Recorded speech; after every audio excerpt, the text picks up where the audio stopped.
What's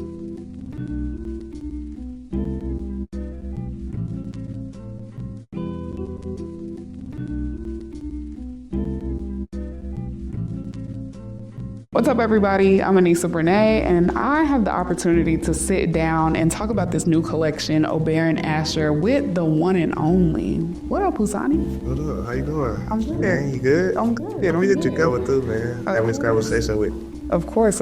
I mean, it's a monumental year for you, for the brand. And, you know, I think for the people who are just getting to know you, this is their first time seeing you. A lot of the times with brands, we don't get to see the founder. We don't get to hear from the founder unless it's through a social media post.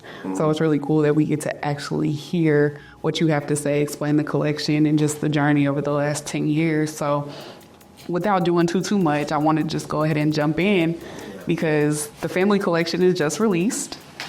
We can clap. Okay. All right. My favorite one so far. I was gonna ask, do you have a favorite? But it's this one. It gets better every time though, and it's my most favorite because the stuff that we've dropped already with family, like all the families that's involved, like my gang, the community, and the stuff that I got, planning to roll out after this. I mean, it'll be out before this video come out, but it's just like a reminder of it came a long way. Everybody love us, like family, people that's here, that ain't here no more, that's still around, people that's still around. It's just a lot of love for this collection for sure. I think that's it. So I know you've been saying it's 10 years of love and growth. I want to talk about the love as well as the growth. Obviously, streetwear is very personal already. It's expression, it's feelings, it's all of the things.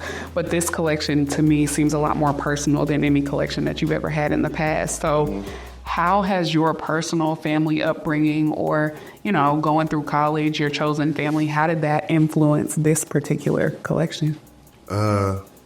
It's just, this time of year it's the holidays, and it always reminds me of family and stuff. And with this, I had the opportunity to go back and watch old tapes. Like my family, my mom used to record us and stuff. So on the VCR? Yeah, the VCR and the tapes and all that. And so I went back and I really had to just kind of put myself into that world and just watched all the videos and just it reminded me I'm really a lot of people don't have a family like I do. I got a big family on my mom's side and I got a smaller family on my dad's side, but we real close knit, and it's whenever they needed something, they can depend on each other, So both sides. Yeah, both sides. If my mom need somebody to watch me at work. I used to stay at my auntie's house, my cousins' house, everybody, and they always look out for each other. My mama needed some money, well, my uncle needed some money or something. My mama would give him money. We just whenever the family was something you could always count on. You know what I'm saying?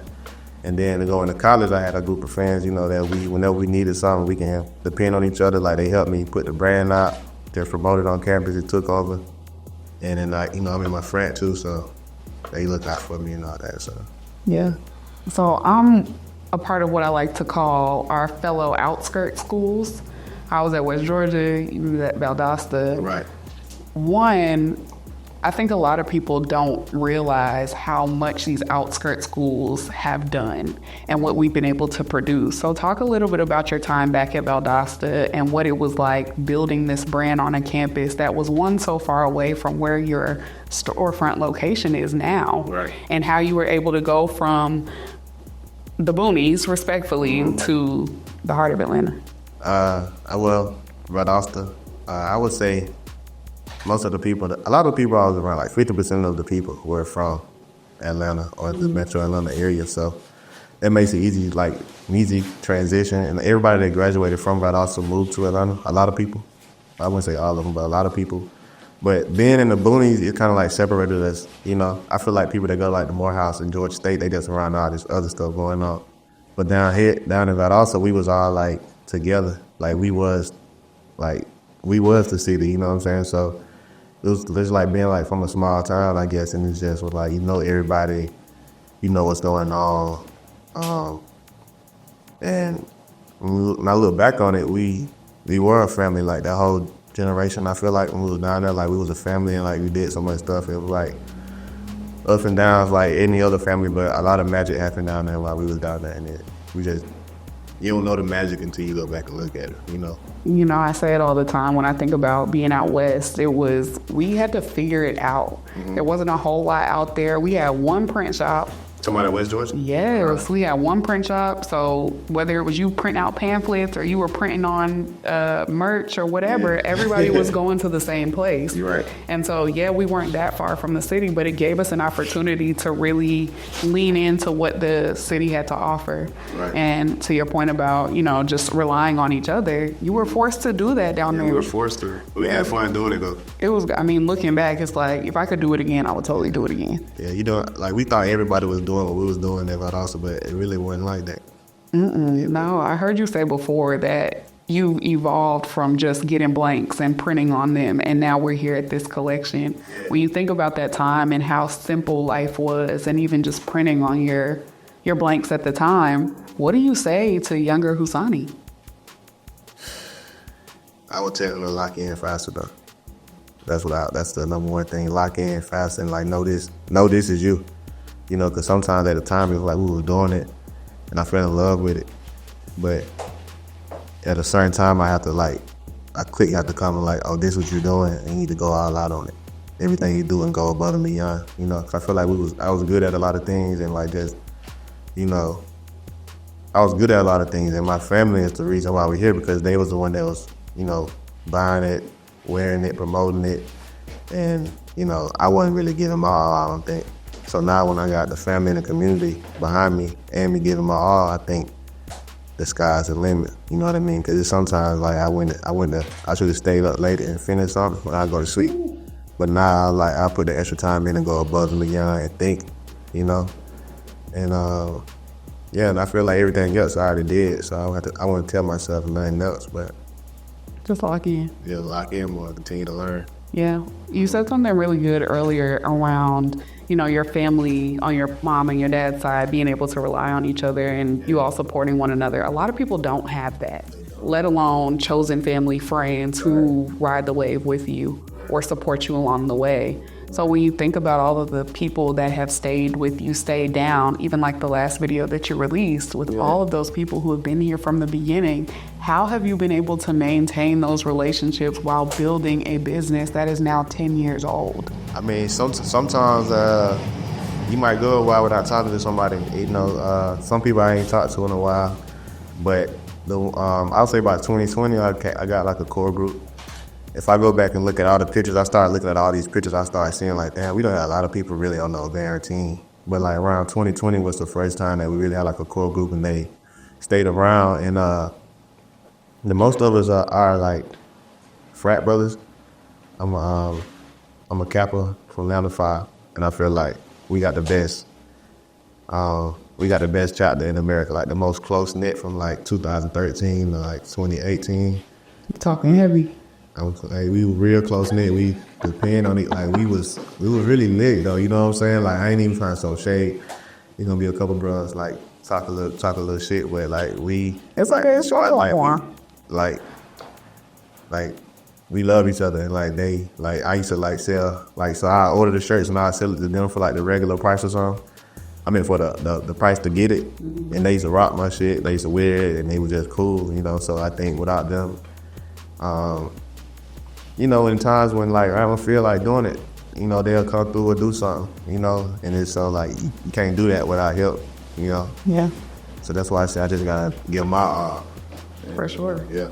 So it's safe to say we may see in the future, we may see your version of a new Kappa line coming out wearing all Oberon.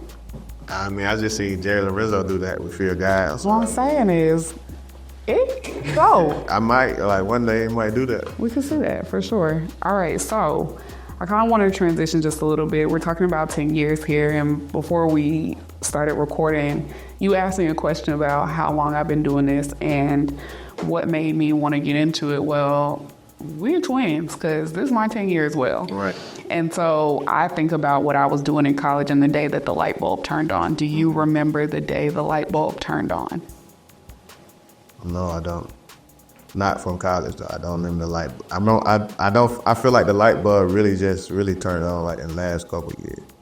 Like I was doing it, and I was loving it, and then like it was times I could depend on it. It's like I fell in love with it, like almost like it's a person. But I feel like, well, I say it's been different times throughout the years where the light bulb come on, and then I like started focusing more on like when I was shooting for NFL with my boy Trent.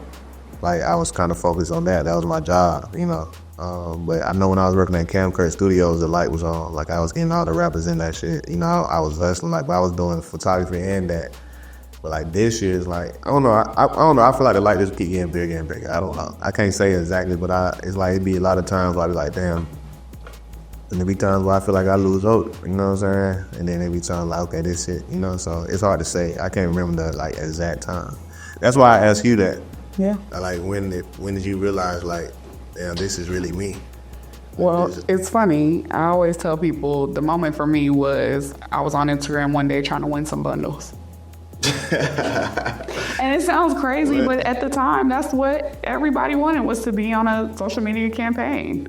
So what you did? Like I picked up a headshot that I had taken. I was in modeling and acting classes at the time. Pulled one of my headshots, posted it, came up with hashtag Who is Anisa Brenee. That's the name of my business now, and got all of my friends to repost it. And that was during that follow for follow, shout out for shout out era. And unfortunately, we don't do that now. But it was a time when people were so like, okay, I'll post their photo and we'll see what happens. I ended up winning the thing, which made me go get my LLC. Oh, that's what's and up. so from there, it just turned into, I told the campus fashion committee I could host their fashion show. And you did. How you did it? I was to the fashion show before too. I was scared. I was scared too. I didn't know what to do, but I started jerking on stage in some heels, and that was raps. And from there, Oh, you turned up. Okay. So you had a moment with the whole school, like, oh shit. They were like, "Wow, what are you?" And I was studying radio at the time, so it was like I was practicing, but I wasn't comfortable in my voice. That's what's up. So in that same realm, in finding your voice, while you were on campus and transitioning up here to Atlanta, how did you find your voice, or is there a collection along the way when you were like, I'm finding myself in this? Yeah, just hearing the other people interview about the brand, I started to realize it more. I know that Cut Different was one of the collections where like, okay, there's some traction in it and it means something. I remember when I came up with Cut Different, and then I think me and my boy Justin Pride, we was going somewhere. We had watched my boy Lateef.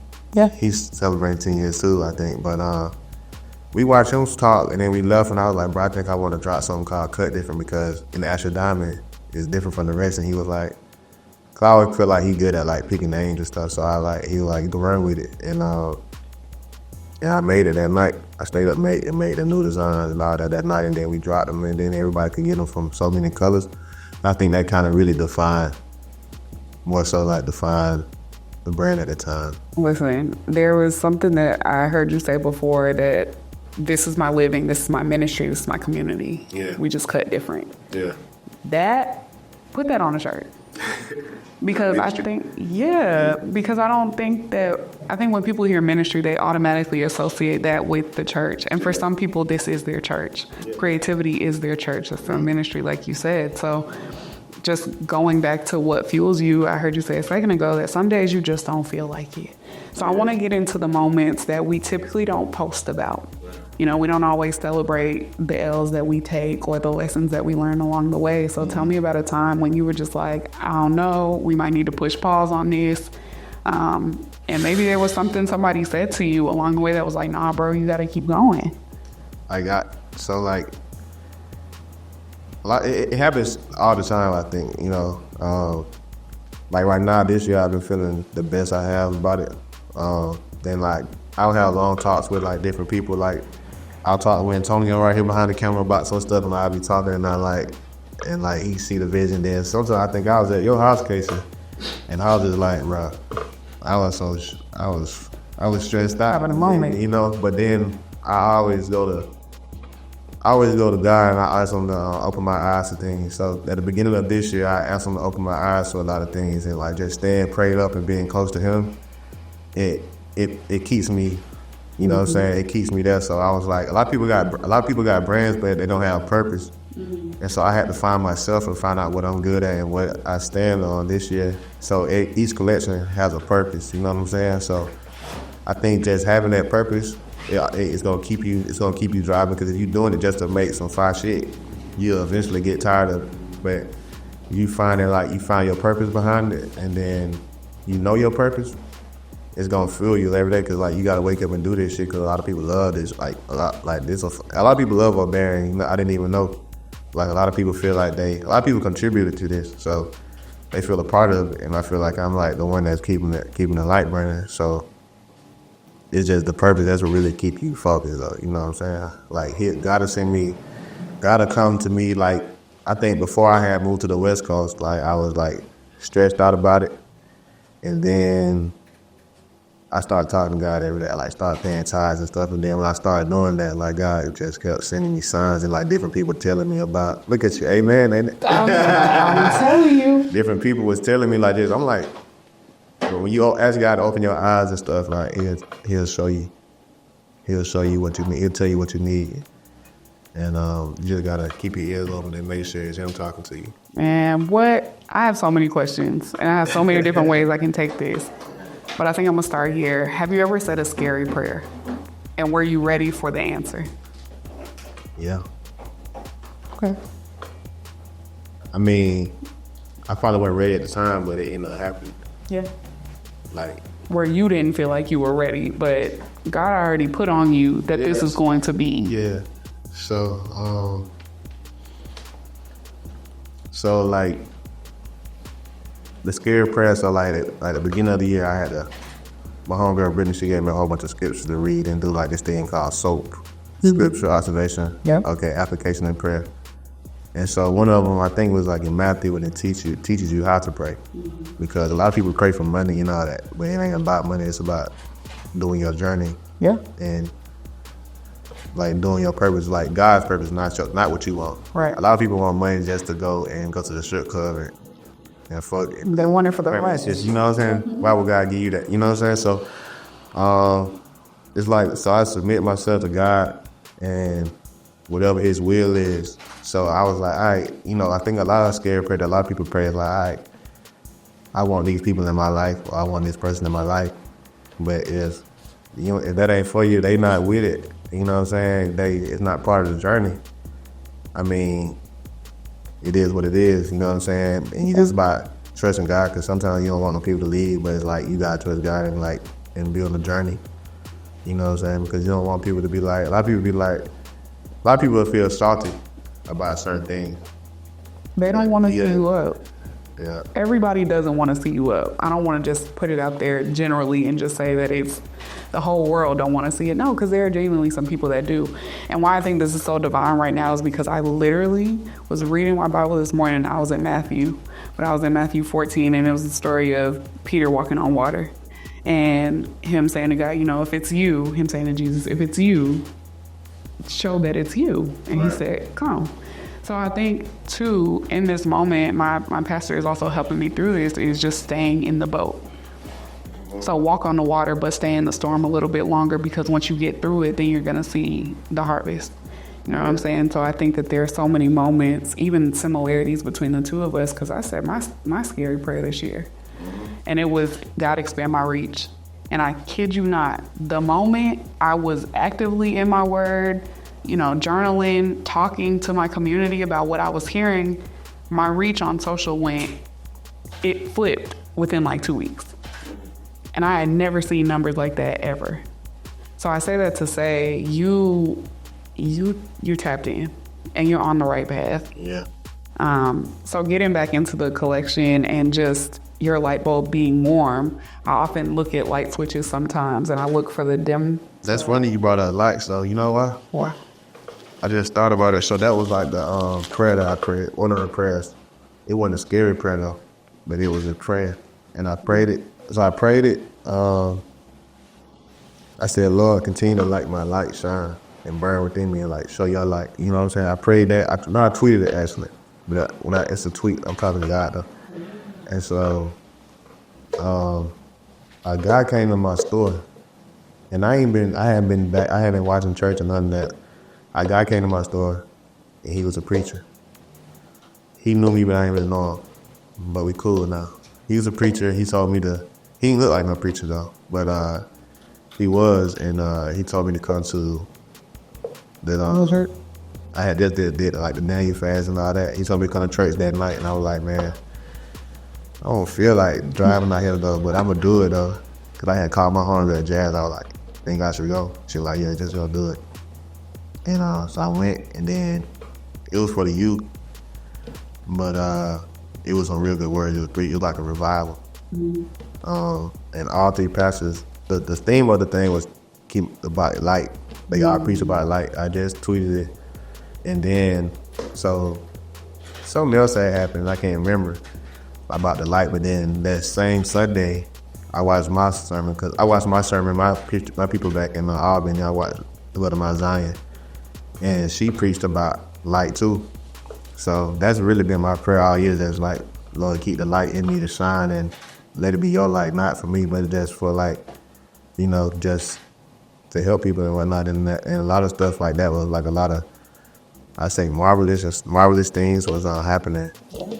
Miraculous things were happening around that time. So I think the light was that was like. That's a big thing. That's the theme of this year. Yeah. My great grandma and granddad used to call me Sunshine. So, it's just about learning who you is. You look like the sunshine. Hey man. Like the sun on the Teletubby show. That was you? Yeah.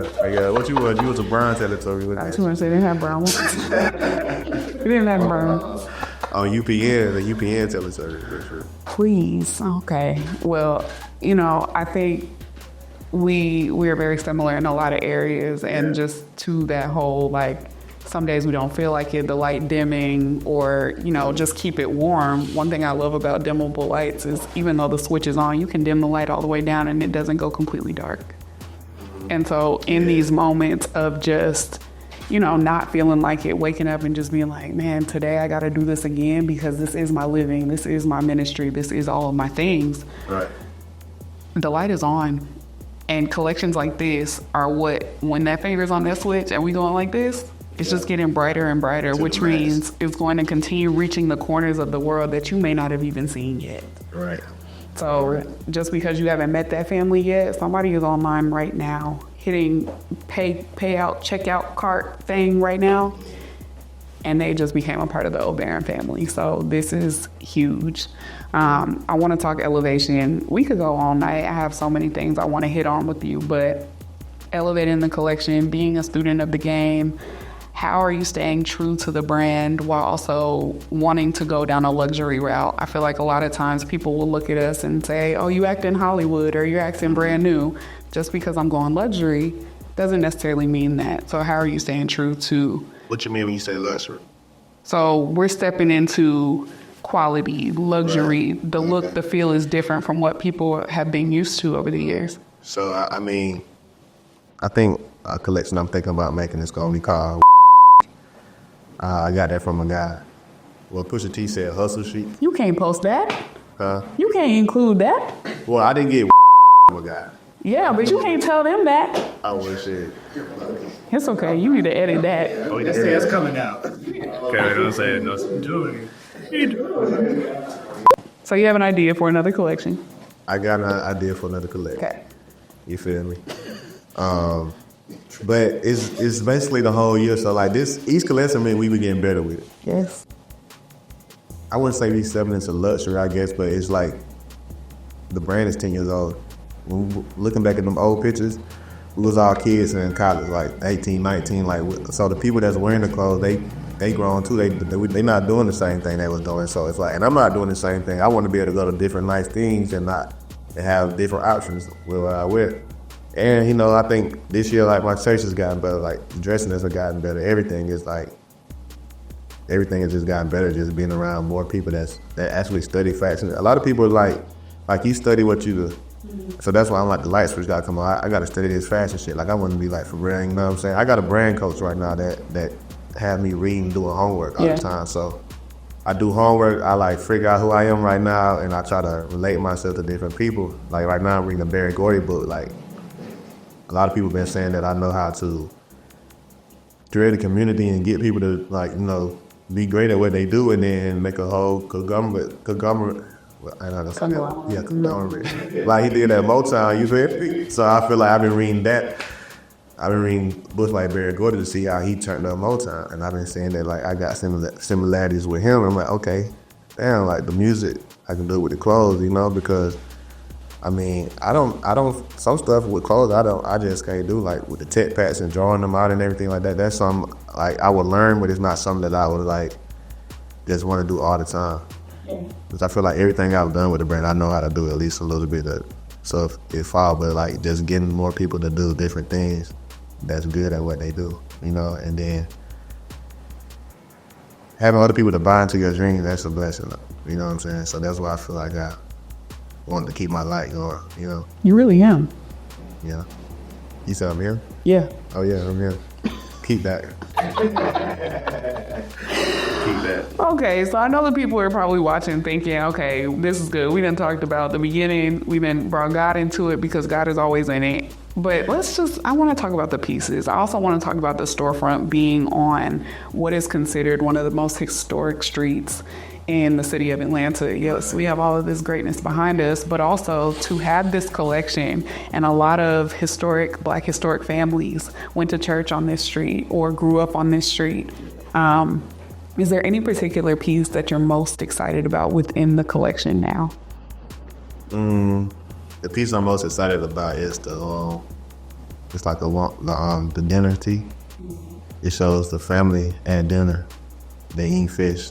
We got the grandma and they got the 2 kids, and they got the dad with the blue shirt on, and then the mom. And it shows like a complete family. You know, a lot of us are raised by single parents and stuff, single moms and stuff like that, and like that's good. I was raised by a single mom until my mom got married again, but I feel for those, but I do feel that we need to start promoting like healthy Black families too. You know what I mean?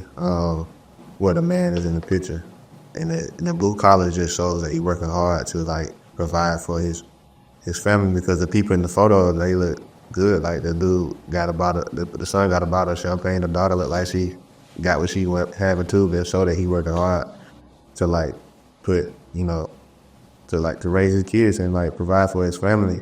And so, and I don't know, it just looks good. I like the fact like that. It just shows the happiness, and it shows that. So I think that's what I like a lot about like the shirts we do now with graphics and stuff. It kind of like shows, it kind of depicts what I want you to feel with the rest of the clothes. You know what I'm saying? Shout out to my girl Winter. She the one that drew that. But yeah. Yeah. Well, based off of everything that we've talked about, the thing that comes to mind, I'm a charcuterie board girl, okay? I love to piece things together. I definitely feel like Oberon Asscher it's almost like a tasting. It's like a pairing when we experience you and the brand. So one minute we get art like this, and then the next minute it's wearable art, and then it's experiences. There's so many different avenues, and so many people have had their hands on this brand. Right. What do you hope Oberon stands for in the minds of your customers, those who have been rocking with you for a long time and those who this may be their first time purchasing? I just want them to feel a part of the family, a part of the community when they wear it. Like a lot of people say when they wear it, they say they feel like somebody else got it on. Okay, you know something, you know about it, you know. So I want people to feel that way, because, you know, I'm starting to see it out. When I see it out, I don't even say nothing to the people, you know. But I hope that they feel that they're part of the family, because with the events, you're invited to the events that we do. You're invited to all the different things that we do. You're invited to come in and talk on the page, you know what I'm saying? So I want you to come join this journey with us, because it's going to be going a lot more, like 10 more years and 10 more years, you know, it's going to keep going. So I want you to get a piece of this right now while we at 10. So when we at 20, you be like, damn, I remember when they was at 10, you know? Some people be on and they'll fall off a little bit and they come back and it's still like love, you know? Like when you come here, like you got all our boys, you know what I'm saying? We got Ted and Quincy, Tyler, Tonio, everybody who come in there, like and it's just love, you know, like you know, it's a family. Like you feel it, like you feel like you know these people. Like my boy Marley say, when he come, he feel like he a family reunion, you know, like at a certain part, he wasn't on the team, but he was on the team because he was getting like helping me put the rappers in at the studio, you know what I'm saying? So everybody had their hands in with it. So they got love for it, just like I got love for it. It's like an entity. It's not a cultivar, it's like a living, breathing entity. You know what I'm saying? So it's like it's a person. Like you love it, like however you love it. It's a baby. You know? It's your baby, and this baby is playing soccer right now. Yeah, tennis. Tennis. Ooh, cultured. Yeah, we should.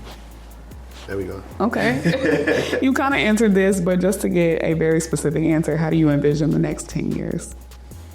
The next 10 years is gonna be it's gonna be more than just in Atlanta. It's gonna be just starting out. We're gonna be just different cities in America. You know what I'm saying? And across the world, a lot of art, a lot of fun, a lot of guest lists. It's gonna be real colorful. I feel like, you know what I'm saying? It's gonna be. I be thinking about it a lot though. I see about that shit. Like, you know, a lot of collaborations in this. I feel like it's really like on this. We're really going to the next part of this shit. You know, so it's gonna be real colorful. It's gonna be a lot of fun. It's still gonna be like some ups and downs. There's still gonna be some more challenges that I face as the brand getting bigger. But it's gonna be fun because I mean, like resolving problems in the brand, it'd be fun. You know, you watch Raising Cane? Absolutely. So you know when the mom was like, the drug business is like, yes, you know, resolving. You know, so I feel the same way. They like that shit. They still do it. So I mean, yeah, it's gonna be real fly. It's gonna be real fly. That's what it's gonna be. Well, you dropped the mic on us all night. Right. I think I want to just drop the mic with this. If you had to put a soundtrack or one particular song that embodied family with this collection, what song is playing in the background? Damn. I don't know, man. No, I'm not taking Before I Let Go. This ain't that. Nah, we ain't doing that. Cause I love music, so I want to say something. I want to say something like for real, like, but I don't know. I don't know. If I say something right now, I'm gonna say Golden Time of Day. I know that's the same. No, but it's not what I thought it was. It's the Golden Time of Day, and it just feel real family. Yeah. It feels like a cookout with baskets and like we're passing everything around. Yeah, I like Golden Time of Day. R.I.P. Frankie Beverly. Yeah, that's good. Well, thank you so much. This is wonderful. The family collection is out now. I need you to head over to Oberon Asscher. Is it .com, .net, .org, .com. Be on the lookout for part 2. We doing a family part 2. Family collection part 2. Jiminy Christmas. Add your stocking stuffers, do all the good things. We out. Yeah.